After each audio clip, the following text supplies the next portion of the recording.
Navigation Menu Experience, Cross-Menu Component Creation and Implementation. Throughout the videos, we have been creating different experiences. Now, we need to be able to navigate between them no matter where we are. In order to solve this problem, we have the cross-menu component. With this element, we can group the different experiences and create a menu, which will serve to navigate between them. We have to keep in mind that each application can have only one menu. So, to group all our experiences and be able to navigate in them, we will create a cross-menu. To create it, we must go to the Build UI and, in the left panel, click on the Sum icon and select Create Menu. Then, we will have to choose a name for it. In this case, we will choose App Menu. The next step is to enter the Properties menu of our cross menu.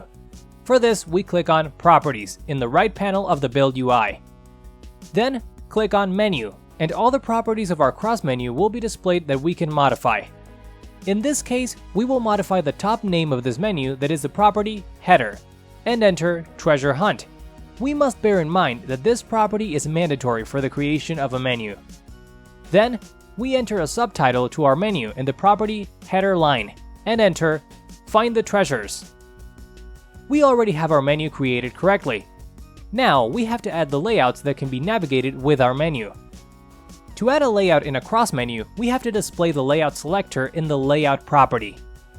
This will show all the created layouts, and after selecting one, we have to enter a title in the property title, and we can press Add Item to add it to our menu. Knowing how to add an item to the menu, now we will add all our layouts. First, we will add the layout Welcome with the title Welcome and click on Add Item. Finally, we select the Create Treasure layout with the title Create Treasure and add it. We have already finished our cross menu. As you have observed, we have not added the login and sign up layouts. That is, because our menu will be shown to the user once he has made the login in the application.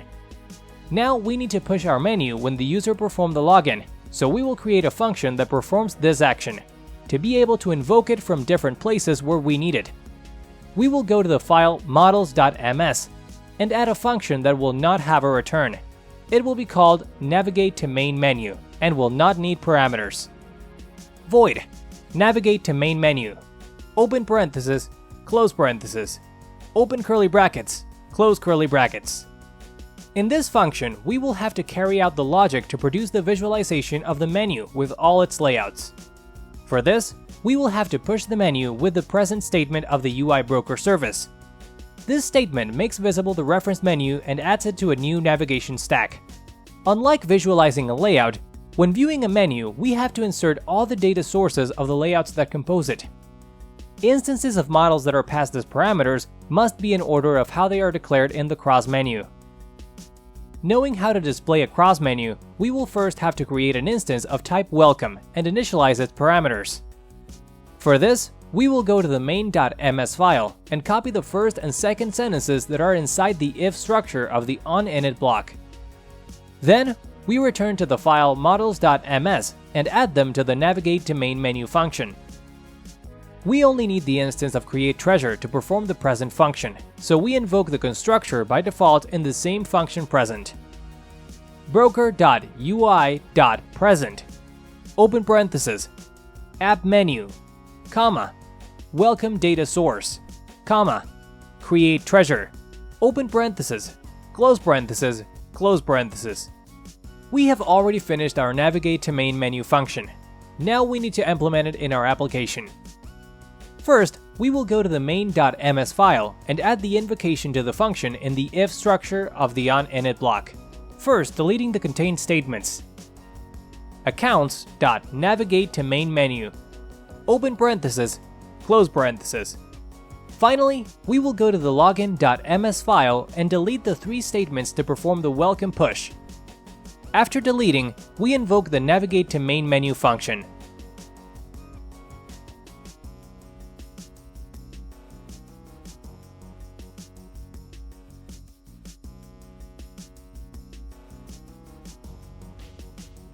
Ultimately, we will have to make a change in the Create Treasure experience.